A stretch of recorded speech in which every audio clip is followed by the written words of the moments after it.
தலைமைச் செயலகம் மற்றும் முன்னாள் தலைமைச் செயலாளர் ராமமோகன ராவின் வீடு மற்றும் அலுவலகத்தில் நடந்த வருமான வரி சோதனைக்கு அதிமுக எம்பி எஸ்.ஆர். பாலசுப்ரமணியன் கண்டனம் தெரிவித்திருக்கிறார். இது தொடர்பாக பேசுவதற்காக அவர் நம்மோடு இணைப்பில் வந்திருக்கிறார். வணக்கம் ஐயா. இந்த விவகாரத்தில் உங்களுடைய கண்டனத்தை தெரிவிச்சிருக்கீங்க. உங்களோட கருத்து என்ன? என்னுடைய எண்ணை பொறுத்தவரையில் வருமான வரித்துறைக்கு என்று தனியாக சட்டம் இருக்கிறது. அது அடிப்படையில் சோதனை நடத்தின குறை கண்டுபிடிக்க தவறு சொல்லவில்லை. ஆனால் அவர்களுக்கு காவல்துறை துறை தேவைப்படுகின்ற நேரத்தில் முதலில் தமிழ்நாட்டுக்கு காவல்துறை துறை கேட்டு பெற்றிருக்க வேண்டும். ஒன்று. இரண்டு, மத்திய அரசாங்கத்தினுடைய துணைப்படையுடைய ஆதரவு வேண்டுமென்றாலும் கூட தமிழ்நாட்டு காவல்துறை ஆணைய துணை பெற்றுக் கொண்டு அவர்களையும் வேண்டும் என்று கேட்டுக்கலாம், தவறு இல்லை. ஆனா அவர்களை வைத்துக் கொண்டு அவருடைய வீட்டிலே சோதனை நடத்தியதும் அதோடு நிறுத்தாம தலைமைச் செயலகத்திலே சோதனை நடத்தியதும் ஏற்றுக்கொள்ளத்தக்கதல்ல. தலைமைச் செயலகத்துக்குள்ளே செல்லும் போது தனியாக மத்திய துணை ராணுவத்தினுடைய துணையுடன் சென்றிருக்கிறார்கள். அது மிகப்பெரிய தவறு. அது மட்டுமல்ல, ஒரு உயர் அலுவலகத்திலே சோதனை நடத்தும் போது தமிழக அரசுக்கு அதை தெரியப்படுத்தியிருக்க வேண்டும். தெரியப்படுத்தி செய்கிறோம் என்று சொல்லியிருந்தால் மற்றவர்களும் என்ன நடவடிக்கை எடுக்கணும் எடுத்திருப்பார்கள். அந்த மாதிரி சொல்லாது நிச்சயமாக தவறு, எந்தமான சந்தேகம் வேண்டாம். ஆனா இது மாதிரி வருமான வரித்துறை சோதனை நடத்துவது என்பது சம்பந்தப்பட்ட துறையினுடைய கட்டுப்பாட்டில் செயல்படக்கூடிய ஒரு விஷயம் அப்படின்னு பல்வேறு தரப்பிலிருந்தும் சொல்லப்பட்டது. இதற்கு எதனால ஒரு கண்டனம்னு குறிப்பிட்டிருக்கீங்க? அதாவது வருமான வரித்துறை மட்டும் சோதனை நடத்தியிருக்குமே, ஆனால் தவறு இல்லை. வருமான வரித்துறை இங்கே இருக்கிற காவல்துறைக்கு தெரிவிக்காமல் சோதனை நடத்தினாலும் ஒன்று, துணை ராணுவத்தினுடைய துணையுடன் நடத்தினாலும் இரண்டு, மூன்றாவது சிபிஐயும் உள்ளே வந்திருக்கிறது. சிபிஐ உள்ளே வருவது என்று சொன்னால் சிபிஐக்கு இங்கே இது நடத்துவதற்கு அதிகாரம் இருக்கிறதா? இல்லை.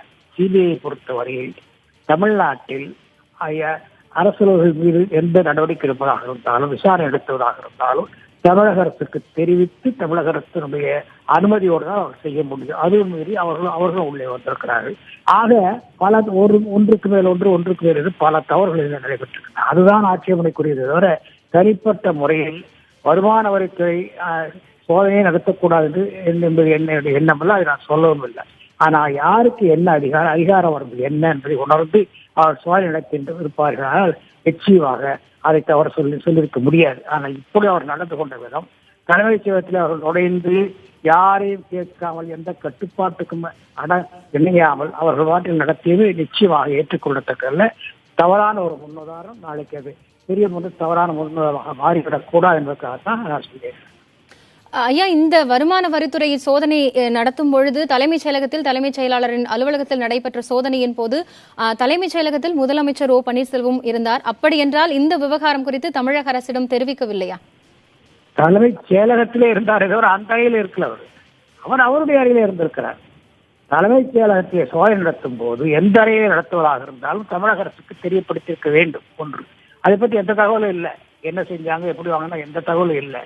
அது மட்டுமல்லாமல் அப்படி நடத்தும் போது நிச்சயமாக தமிழக அரசு அலுவலர்கள் அங்கே இருந்திருப்பார்கள். அது வேறு, தாராளமாக செய்யலாம். ஆனால் அந்த மாதிரி எதுவும் செய்யலை.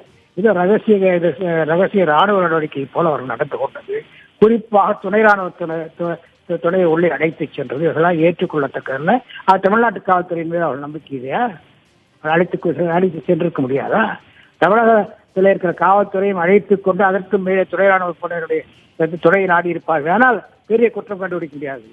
தமிழக காவல்துறைக்கே தகவல் இல்லாமல் துணை ராணுவ படைக்கு துணை கேட்டு பெற்றது நிச்சயமாக ஏற்றுக்கொள்ளத்தக்கதில்லை. தவறான முன்னுதாரணத்தை அவள் ஏற்படுத்தியிருக்கிறார்கள். சட்டம் இருக்கிறது, மரபுகள் இருக்கின்றன, அனைத்தையும் அவர் பின்பற்றிக்க வேண்டும். சட்டத்தையும் பின்பற்றவில்லை, மரபையும் பின்பற்றவில்லை என்பதுதான் என்னுடைய குற்றச்சாட்டு. நன்றி ஐயா. இணைப்பில் வந்து உங்களுடைய கருத்துக்களை பகிர்ந்து கொண்டோம். நன்றி. தலைமைச் செயலகத்திலும் முன்னாள் தலைமைச் செயலாளர் ராமமோகன ராவின் வீடு மற்றும் அலுவலகத்தில் நடத்தப்பட்ட வருமான வரித்துறையின் சோதனைக்கு அதிமுகவைச் சேர்ந்த எம்பி எஸ்.ஆர். பாலசுப்ரமணியன் தனது கண்டனத்தை தெரிவித்திருக்கிறார். புதிய தலைமுறையிடம் அவர் பகிர்ந்து கொண்ட பல்வேறு விஷயங்கள் தொலைபேசி வாயிலாக வந்து பகிர்ந்து கொண்டார். அப்போது இது குறித்து தமிழக அரசிற்கு எந்த ஒரு தகவலும் அளிக்கவில்லை என்றும், மேலும் துணை ராணுவப்படை வந்து அந்த சோதனையின் போது உடன் இருந்தது கண்டிக்கத்தக்கது என்றும் அவர் குறிப்பிட்டு பேசியிருக்கிறார். இது தொடர்பான கூடுதல் விவரங்களை நமது செய்தியாளர் தியாகச்செம்மலிடம் கேட்டு பெறலாம். தியாகச்செம்மல், இந்த விஷயத்துல வருமான வரித்துறை மேற்கொண்ட சோதனை என்பது கண்டனத்திற்குரியது அப்படின்னு அதிமுகவை சேர்ந்த எம்பியை குறிப்பிட்டு பேசியிருக்கிறார். அவர் தன்னுடைய கண்டனத்தையும் தெரிவித்திருக்கிறார். இதனுடைய பின்னணி என்ன? காயத்ரி, மிக முக்கியமான ஒரு அறிக்கையாக இந்த அறிக்கையை நாம் பார்க்க வேண்டியது இருக்கிறது. பொதுவாக அதிமுகவினுடைய அதிகாரப்பூர்வ எண்ணங்கள், கருத்துக்கள் மற்றும் எதிர்வினைகள் ஆகியவை அதிமுகவினுடைய அந்த செய்தி குறிப்புக்கான அந்த பிரத்யேக வடிவத்தில் வரும். ஆனால் இந்த முறை அதிமுகவினுடைய மாநிலங்களவை உறுப்பினர் எஸ்.ஆர். பாலசுப்ரமணியம் அவரது அந்த மாநிலங்களவை உறுப்பினருக்கான லெட்டர் பேட் மூலமாக ஒரு அறிக்கையை வெளியிட்டு இந்த கண்டனத்தை பதிவு செய்திருக்கிறார். அதாவது முன்னாள் தலைமைச் செயலர் ராம்மோகன் ராவ் இல்லத்தில் நடந்த அந்த வருமான வரித்துறை சோதனையாக இருக்கட்டும், அல்லது தலைமைச் செயலகத்துக்கு சென்று தலைமைச் செயலர் அறையிலேயே நடைபெற்ற சோதனையாக இருக்கட்டும், இவை அனைத்தும் என்ன மாதிரியான எதிர்வினைகளை ஏற்படுத்தி இருக்கிறது, அதிமுகவின் நிலைப்பாடு என்ன என்கிற கேள்வியில் கடந்த சில நாட்களாகவே தொடர்ச்சியாக பல்வேறு தளங்களில் எழுப்பப்பட்டே வந்து கொண்டிருந்தன. அப்படி நிலையில் தான் இந்த அறிக்கையை நாம் சற்று உன்னிப்பாக பார்க்க வேண்டியது இருக்கிறது. இதில் பல்வேறு ஐயப்பாடுகள் மற்றும் தனது ஐயங்களை மாநிலங்களவை உறுப்பினர் என்ற முறையில் எஸ்.ஆர். பாலசுப்ரமணியம் எழுப்பியிருக்கிறார். அதில் அவர் குறிப்பிடத்தக்க விஷயம் என்னவென்றால், அந்த அறிக்கையில் இருக்கக்கூடிய வரிகளின் அடிப்படையில் பார்த்தால், ராம்மோகன் ராவ் வீட்டிற்கு சோதனைக்கு சென்ற போது மாநில அரசின் காவல்துறை உதவியை கேட்டு பெற்றிருக்க முடியும். கூடவே மத்திய அரசின் காவல்துறை ராணுவத்தினையும் கூட்டிச் சென்றிருந்தாலும் கூட அதை புரிந்து கொள்ள முடியும்.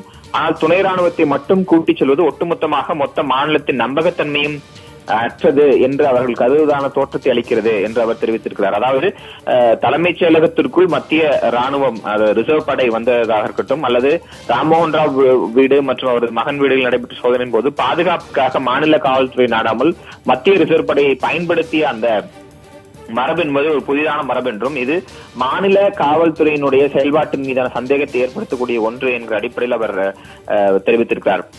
அதை தாண்டி ஒரு முக்கியமான வரியை நாம் பார்க்க வேண்டியது இருக்கிறது. அதாவது மாநில அரசை கேட்காமல் சென்றிருந்தால் அதைவிட மோசமான முன்னுதாரணம் இந்திய கூட்டாட்சி முறையில் இருக்க முடியாது என்று தெரிவித்திருக்கிறார். பொதுவாக இது போன்ற வருமான வரித்துறை சோதனையில் மாநில அரசிடம் தகவல் தெரிவிக்கப்பட்டு மாநில அரசின் காவல்துறையின் ஒத்துழைப்பை பெறப்பட்டுத்தான் பல்வேறு சோதனைகள் எல்லாம் நடைபெற்றது உண்டு கடந்த காலங்களில் ஒப்பிட்டு பார்க்கும்போது.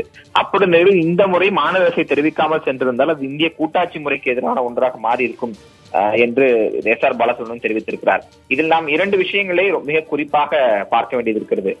ஒன்று, இதுவரை அதிமுகவிடமிருந்து அதிகாரப்பூர்வமாக இந்த ரைடு தொடர்பாக எந்த விதமான எதிர்வினைகளும் வரவில்லை. என்ன சொல்ல போனால் அதிமுகவிடமிருந்து வர வேண்டிய அவசியமும் கிடையாது. முதல் கட்டமாக தமிழக அரசிடமிருந்தான் வர வேண்டும். ஏனெனில் தமிழக அரசினுடைய முதலமைச்சர் திரு ஓ பன்னீர்செல்வம் அவர்கள் அங்கு இருந்த போதே தலைமைச் செயலகத்திற்குள் சென்று தலைமைச் செயலாளர் அறையில் நடந்த வருமான வரித்துறை சோதனை தொடர்பாக தமிழக அரசு தன்னுடைய கருத்து என்னவாக இருக்கிறது என்பது குறித்து இதுவரை எந்த அதிகாரப்பூர்வமான தகவலையும் வெளியிடவில்லை.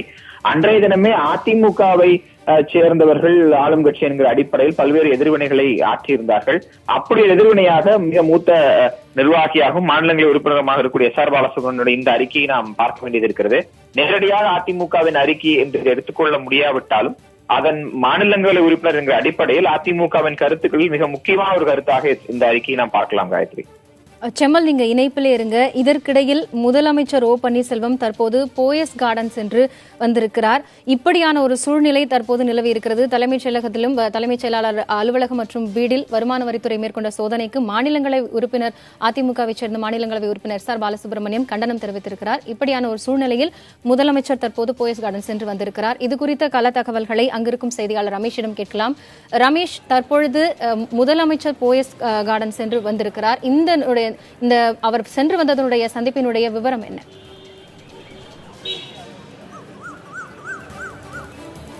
அதாவது இன்று மாலை 5 மணி அளவில் இங்கு போயஸ் கார்டன் பகுதியில் இருக்கக்கூடிய அந்த மறைந்த முன்னாள் முதலமைச்சர் ஜெயலலிதாவுடைய இல்லத்திற்கு தற்போதைய முதலமைச்சர் பன்னீர்செல்வம் வந்திருக்கிறார்.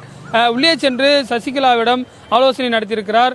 கிட்டத்தட்ட 10 நிமிடங்கள் அந்த சந்திப்பு என்பது நடைபெற்றதாக இங்கு இருக்கக்கூடியவர்கள் மூலமா நமக்கு தகவல் தெரிவிக்கிறது. அவர் உடனே இங்கிருந்து புறப்பட்டு சென்று விட்டார். இந்த 10 நிமிடங்கள் தான் இந்த சந்திப்பு என்பது நடைபெற்றிருக்கிறது. கடந்த 19ஆம் தேதி டெல்லியில் பிரதமரை சந்திப்பதற்காக ஓ பன்னீர்செல்வம் சென்றிருந்தார். அதற்கு பிறகு அவர் போயஸ் கார்டன் வந்து சசிகலாவை சந்திக்காமல் இருந்தார். அதற்கு பிந்தைய 7 நாட்களுக்கு பிறகு சந்திப்பாக இதை பார்க்கப்படுகிறது. தற்பொழுதுதான் முதலமைச்சர் வந்து சென்றதற்கான அந்த கான்வாய் என்று சொல்லக்கூடிய போலீஸ் பாதுகாப்பு என்பது இங்கு போடப்பட்டு தற்பொழுது அவர்கள் கலைந்து செல்லக்கூடிய காட்சிகளை தான் நீங்கள் பார்த்துக் கொண்டிருக்கிறீர்கள்.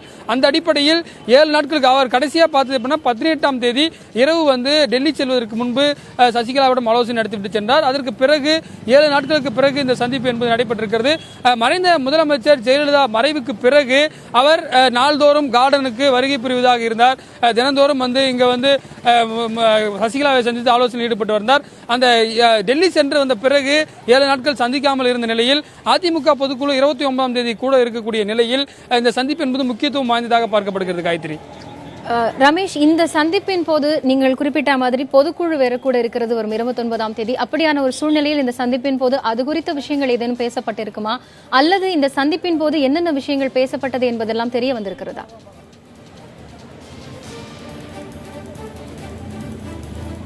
அதாவது கட்சியை பொறுத்தவரை பொருளாளர் என்ற முக்கிய பொறுப்பிலே முதலமைச்சர் பன்னீர்செல்வம் இருக்கிறார். அந்த அடிப்படையிலும் குறிப்பாக அதற்கான ஏற்பாடுகள் நடந்து வருகின்றன. 21ஆம் தேதி கிட்டத்தட்ட 2000க்கும் மேற்பட்ட பொதுக்குழு உறுப்பினர்களுக்கு அந்த கலந்து கொள்வதற்கான அந்த அழைப்புதல்கள் அனுப்பப்பட்டிருக்கின்றன. அந்த ஏற்பாடுகள் குறித்து எல்லாம் பேசுவதற்கு வாய்ப்பு இருப்பதாக சொல்லப்படுகிறது. ஏற்கனவே மறைந்த முதலமைச்சர் ஜெயலலிதா மறைவுக்கு பிறகு ஒரு கடிதத்தை எழுதியிருந்தார் ஓ பன்னீர்செல்வம். அடுத்ததாக அதிமுகவுக்கு தலைமையேற்க சசிகலா வர வேண்டும் என்ற ஒரு அடிப்படையில் ஒரு நீண்ட கடிதத்தை அவர் எழுதியிருந்தார். ஒட்டுமொத்த தம்பிதுரை உள்ளிட்ட மூத்த நிர்வாகிகள் எல்லாம் கடிதம் எழுதிய பிறகு அவர் கடிதம் எழுதியிருந்தார். கிட்டத்தட்ட 10ஆம் தேதி வாக்கில் அந்த கடிதம் எழுதியிருந்தார். அதற்கு பிறகு ஒரு சில தினங்கள் விட்டுவிட்டு அவர் குறிப்பாக தலைமைச் செயலகத்துக்கு செல்வதற்கு முன்பாக போயஸ் கார்டன் வந்து சசிகலாவை சந்தித்து விட்டு ஆலோசித்து செல்வார். குறிப்பாக அந்த 11ஆவது நாள் காரியம் என்பது நடந்தது. 5ஆம் தேதி மறைவுக்கு பிறகு 16ஆம் தேதி வாக்கில் எங்க கார்டனிலே அந்த 11ஆவது நினைவு நாள் அனுசரிக்கப்பட்டது. அந்த நினைவு அனுசரிப்பிலே குறிப்பாக முதலமைச்சர் பன்னீர்செல்வம், தம்பிதுரை உள்ளிட்ட மூத்த நிர்வாகிகள் கலந்து கொண்டார்கள். அதற்கு பிறகு இந்த சந்திப்பு என்பது முக்கியமாக பார்க்கப்படுகிறது. கிட்டத்தட்ட 2000க்கும் மேற்பட்டவர்கள் பங்கேற்கக்கூடிய பொதுக்குழுவில் முக்கியமான விஷயங்கள்லாம் பேசப்படுகிறது. அந்த அழைப்பதில் கூட அவசர பொதுக்குழு என்று ஒரு வார்த்தையை குறிப்பிட்டிருக்கிறார்கள்.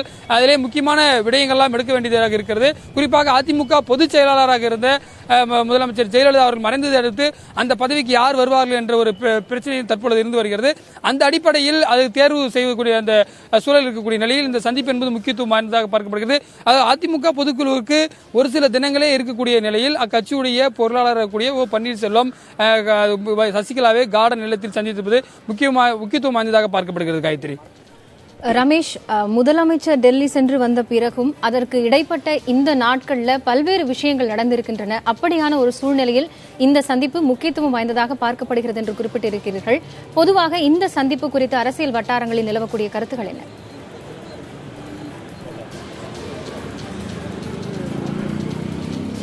அதாவது தலைமைச் செயலாளர் குறிப்பாக முதலமைச்சர் பன்னீர்செல்வம் தலைமைச் செயலகத்தில் இருக்கும் பொழுது தலைமைச் செயலாளர் ராமமோகன் ராவ் அந்த அறையில் வந்து சோதனை என்பது நடைபெற்றது. அதற்கு பிறகு கூட எந்தவித கருத்தும் என்று இதுவரை ஓ பன்னீர்செல்வம் தெரிவிக்காமல் இருக்கிறார். தற்பொழுது முதன்முறையாக அதிமுக செய்தி தொடர்பாளரும் ராஜ்யசபா உறுப்பினராக இருக்கக்கூடிய SR பாலசுப்ரமணியன் ஒரு 3 பக்க அறிக்கையை வெளியிட்டிருக்கிறார். அதிலே 2 விடயங்களுக்கு பதிலளிக்கும் வகையில் இருக்கிறது. குறிப்பாக அந்த வருமான வரித்துறை சோதனை என்பது நடத்தப்பட்டிருப்பது குறித்தும், குறிப்பாக சிபிஐ எதற்காக பயன்படுத்தி புரோட்டோகால்லாம் மீறி இருக்கிறார்கள் என்ற ஒரு கருத்தை தெரிவித்திருக்கிறார். குறிப்பாக மாநில அரசு அதிகாரிகளுக்கு கண்காணிப்பதற்கென்று ஊழல் தடுப்பு அமைப்புகள் மாநில அளவிலே இருக்கின்றன. ஆனால் மத்திய அளவில் இருக்கக்கூடிய நிறுவனங்கள் வருவதற்கு முன்பு குறிப்பாக மாநில அரசுக்கு தெரிவிக்கவில்லை என்றும், குறிப்பாக அந்த காவல் படைக்கு குறிப்பாக அவர்கள் துணை ராணுவத்தை ஏன் கூட்டி வந்தார்கள், மாநில காவல்துறையே இருக்கும் பொழுது ஏன் துணை ராணுவத்தை எல்லாம் மரபுகளை எல்லாம் ஏன் மீறி இருக்கிறார்கள் மத்திய அரசு என்ற மத்திய அரசை கேள்வி கேட்கக்கூடிய அளவிற்கு குறிப்பாக வெஸ்ட் பெங்காலில் இது போன்ற ஒரு சூழ்நிலை நடைபெற்றதாக அவர் சுட்டிக்காட்டியிருக்கிறார். மேற்கு வங்காளத்தில் நடைபெற்ற ஒரு சம்பவத்தையும் குறிப்பிட்டு பேசியிருக்கிறார்.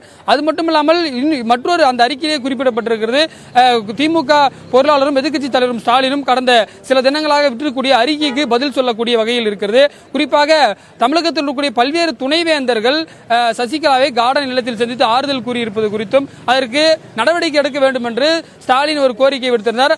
அதற்கு இதற்கு பதில் அளிக்கக்கூடிய வகையில் இருக்கிறது எஸ்ஆர் பாலசுப்ரமணியனுடைய அறிக்கை. அதில் அவர் சொல்லியிருக்கிறார், பிரதமர் உள்ளிட்ட பல்வேறு தலைவர்கள் ஆறுதல் கூறுவதற்காக தான் சசிகலாவை சந்தித்தார்கள், அந்த அடிப்படையில் தான் இந்த சந்திப்பு இருக்கிறது என்று ஒரு சொல்லியிருக்கார். குறிப்பாக அது மட்டும் இல்லாமல் அமைச்சர்களுடைய யார் கட்டுப்பாட்டில் அமைச்சர்கள் இருக்கிறார்கள் என்ற ஒரு திமுக பொருளாளர் ஸ்டாலினுடைய அறிக்கைக்கு பதில் அளிக்கக்கூடிய வகையில் மற்ற கட்சியினுடைய உள்விவகாரங்களில் யாரும் தலையிட வேண்டாம் என்ற ஒரு அடிப்படையில் 2 விடயங்களுக்கு பதில் சொல்லும் மாதிரி இருந்தது. குறிப்பாக அண்மையில் நடத்தப்பட்ட அந்த ஐடி ரைடிற்கும் திமுக பொருளாளரும் எதிர்க்கட்சி தலைவரான ஸ்டாலின் விடுத்திருக்கக்கூடிய சமீப காலங்களில் விடுத்தக்கூடிய அறிக்கைக்கு பதில் அளிக்கக்கூடிய வகையில் அந்த அதிமுக செய்தி தொடர்பாளர் எஸ்ஆர் பாலசுப்ரமணிய அறிக்கை இருந்தது. அந்த அடிப்படையில் இந்த சந்திப்பு முக்கியத்துவமானதாக பார்க்கப்படுகிறது. காயத்ரி, நன்றி ரமேஷ். தற்போதைய தகவல்களை தந்தமைக்கு. கூடுதல் விவரங்களுக்காக மீண்டும் தொடர்பு கொள்கிறோம். தொடர்ந்து செய்தியாளர் செம்மலிடம் பேசலாம். செம்மல், ஒருபுறம் வருமான வரித்துறை சோதனை நடந்த பிறகு கிட்டத்தட்ட 3-4 தினங்கள் கழித்து தற்போது அதிமுக சார்பில் இருந்து கண்டன குரல் எழுந்திருக்கிறது. இன்னொரு புறம் முதலமைச்சர் தற்பொழுது டெல்லி பயணத்திற்கு பிறகும் அதற்கு இடைப்பட்ட நாட்களை கடந்து தற்பொழுது போயஸ் கார்டன் சென்று சந்தித்து வந்திருக்கிறார். இப்படியான ஒரு பரபரப்பான சூழல் அரசியல் களத்தில் எப்படி பார்க்கப்படுகிறது? காயத்ரி, நாம் 2 விஷயங்களை சற்று தெளிவாக பார்க்க வேண்டியது இருக்கிறது. அதாவது வருமான வரித்துறை சோதனை என்பது தலைமைச் செயலாளரின் இல்லம், தலைமைச் செயலாளர் அறை இருக்கக்கூடிய தலைமைச் செயலகம் உள்ளிட்டவற்றில் நடைபெற்ற போதே அதிமுகவினுடைய 2வது 3வது கட்ட தலைவர்கள், செய்தி தொடர்பாளர்கள் தங்கள் கண்டனங்களை பதிவு செய்திருந்தார்கள். ஆனால் முதலமைச்சர் தரப்பிலிருந்தோ தமிழக அரசு தரப்பிலிருந்தோ இது குறித்த விளக்கங்கள் எதுவும் இதுவரை வராத ஒரு நிலைதான் இருந்து வருகிறது. அப்படி ஒரு சூழ்நிலையில் தான் செய்தி தொடர்பாளரும் மூத்த நிர்வாகியாகவும் மாநிலங்களவை உறுப்பினராக இருக்கக்கூடிய எஸ்ஆர் பாலசுப்ரமணியன் அந்த மாநில உறுப்பினருக்கான அதிகாரப்பூர்வ லெட்டர் பேட் என சொல்லப்படக்கூடிய அந்த முகப்பாட்டையிலிருந்தே அவர் இந்த கடிதத்தை, இந்த அறிக்கையை வெளியிட்டிருக்கிறார். இதில் நமது செய்தியாளர் ரமேஷ் ஏற்கனவே சுட்டிக்காட்டியது போன்று 2 விஷயங்களுக்கு எஸ்ஆர் பாலசுப்ரமணியன் அதிமுகவை சேர்ந்த நிர்வாகி என்கிற அடிப்படையில் வந்த கருத்தை பதிவு செய்திருப்பதை நம்மால் பார்க்க முடிகிறது. ஒன்று, எதிர்க்கட்சித் தலைவர் மு க ஸ்டாலின் அதிமுகவினுடைய செயற்குழு உறுப்பினராக கூடிய சசிகலாவை பல்வேறு துணைவேந்தர்கள் சந்திப்பது உள்ளிட்ட விஷயங்களுக்கு எழுப்பியிருக்கக்கூடிய ஐயங்கள் குறித்தும், அதே போன்று அவர் வெளியிட்டிருக்கூடிய பல்வேறு அறிக்கைகள் குறித்தும் அவர் பதில் சொல்லியிருக்கிறார். மற்றொரு விஷயம், அதாவது நடந்திருக்கக்கூடிய வருமான வரித்துறை சோதனையில் மாநில அரசின் உரிமைகளை பறிக்கக்கூடிய நடவடிக்கையாக இது பார்க்கப்படுகிறது என்கிற ஒற்றை சார அம்சம் வெளிப்பட்டிருக்கிறது. ஆக ஆளும் கட்சியான அதிமுக முதல் முறையாக ஒரு ஸ்ட்ராங் வாய்ஸ் என சொல்லப்படக்கூடிய ஒரு மூத்த நிர்வாகியின் மூலமாக, இந்த அறிக்கையின் மூலமாக தனது கண்டனத்தையும் தனது எதிர்ப்பையும் மத்திய அரசிற்கு தெரிவித்திருக்கிறது என்று நாம் புரிந்து கொள்ள முடியும். ஏனெனில் தற்போதைய சூழ்நிலையில் அதிமுகவிற்கு பொதுச் செயலர் என்கிற இடத்தில் யாரும் இல்லை. அடுத்த கட்டமாக அந்த பொறுப்பில் இருக்கக்கூடியவர் பொருளாளர். ஆனால் பொருளாளர் இருக்கக்கூடிய திரு பன்னீர்செல்வம் தான் தமிழகத்தின் முதலமைச்சராகவும் இருக்கிறார். அப்ப இருக்கும் நிலையில் அடுத்திருக்கக்கூடிய மூத்த நிர்வாகிகள் யாரேனும் ஒருவர் குறித்த அறிக்கையை பதிவு செய்ய வேண்டும் என்கிற அடிப்படையில் அதிமுக இந்த அறிக்கையை வெளியிட்டிருக்கிறது என்று நாம் புரிந்து கொள்ள வேண்டியிருக்கிறது. முதலமைச்சர் பன்னீர்செல்வம் அவர்கள் தற்போது சசிகலாவை சந்தித்திருப்பது என்கிற அந்த விஷயத்தை பார்க்கும்போது முதலமைச்சர் பன்னீர்செல்வம் அவர்கள் தான் அதிமுகவின் பொருளாளரும் இருக்கிறார். வரும் 29ஆம் தேதி அதிமுகவின் பொதுக்குழு கூட இருக்கிறது. பொதுவாக பொதுக்குழுவில் 2-3 விஷயங்கள் பாரம்பரியமாக மரபு ரீதியாக பின்பற்றப்பட வேண்டியவை. அதில் ஒன்று முக்கியமானது பொருளாளருடைய கணக்கு சமர்ப்பிப்பு. இந்த ஓராண்டு காலம் கட்சி நடவடிக்கைகளுடைய பல்வேறு பொருளாதார நடவடிக்கைகள் குறித்த ஒரு கணக்கு சமர்ப்பிப்பை பொருளாளர் செய்ய வேண்டும். அதை பொதுக்குழுவில் அவர் செயற்குழுவுக்கு தாக்கல் செய்து அதை பொதுக்குழுவில் ஒரு ஒப்புதல் பெற வேண்டும். அந்த ஒப்புதல் பெறப்பட்ட கணக்குகள் தான் தேர்தல் ஆணையத்திடம் வழங்கப்படும். அது குறித்தும் ஒருவேளை அவர் சசிகலாவிடம் விவாதித்திருக்கலாம். அல்லது ஏற்கனவே நம்ம செய்தியாளர்கள் குறிப்பிட்டது போன்று டெல்லியிலிருந்து வந்த பிறகு கடந்த 7 நாட்களாக அவர் போயஸ் தோட்டத்திற்கு செல்லவில்லை, சசிகலாவை பார்க்கவில்லை. இதற்கு முன்பு அவர் சந்தித்திருந்தார், ஆனால் இதற்கு பிறகு அவர் சந்திக்கவில்லை. ஒருவேளை அது குறித்தும் அவர் விவாதித்திருக்கலாம். என்ன மாதிரியான விவரங்கள் அங்கு விவாதிக்கப்பட்டன என்பது குறித்து அதிகாரப்பூர்வ தகவல் எதுவும் வெளிவரவில்லை. ஆனால் பொதுக்குழு என்கிற தகவலை வைத்து பார்க்கும்போது பொருளாதார அடிப்படையில் சில விஷயங்களை பேசியிருக்கலாம், அல்லது அரசியல் ரீதியாக அடுத்தடுத்த கட்ட நிகழ்வுகள் குறித்தும் அவர் பேசியிருக்கலாம். இவை அனைத்தையும் தாண்டி ஒரு விஷயத்தை நாம் குறிப்பாக இன்று பார்க்க வேண்டியது இருக்கிறது. பல்வேறு எதிர்ப்புகள், விமர்சனங்களை தொடர்ந்து இன்று போயஸ் தோட்ட இல்லத்திற்கு முதலமைச்சராக ஜெயலலிதா அவர்கள் இருந்தபோது என்ன மாதிரியான பாதுகாப்பு வழங்கப்பட்டதோ அந்த பாதுகாப்புகள் இன்று முதல் விளக்கப்பட்டிருக்கின்றன. அப்படி ஒரு சூழ்நிலையில் தான் முதலமைச்சர் பன்னீர்செல்வம் அங்கு சென்றிருக்கிறார். இப்படி இன்று மட்டுமே நடந்திருக்கக்கூடிய அனைத்து விஷயங்களையும் ஒப்பிட்டு பார்க்கும்போது அதிமுக களம் மீண்டும் ஒரு பரபரப்பான சூழ்நிலையில் எட்டியிருக்கிறது. உட்கட்சி விவகாரங்களையும் பார்க்கக்கூடிய அதே நிலையில் மத்திய அரசுக்கான தங்களது விமர்சனங்களையும் பதிவு செய்யக்கூடிய அந்த பயணத்தையும் ஒரு சேர தொடங்கி இருக்கிறது என்பதை நம் இந்த அறிக்கை மூலமாகவும் முதலமைச்சர் பன்னீர்செல்வம் போயஸ் தோட்டத்திற்கு 7 நாளுக்கு பிறகு சென்றிருக்கக்கூடிய அந்த நிகழ்வு மூலமாகவும் புரிந்து கொள்ள முடிகிறது. காயத்ரி, அரசியல் சூழல்ல தற்போது எழுந்திருக்கக்கூடிய மாற்றங்கள் அடுத்த கட்ட நகர்வை நோக்கி செல்லும் என்று எதிர்பார்க்கலாம். உங்களுடைய தற்போதைய தகவல்களை தந்தமைக்கு நன்றி கேப்டன்.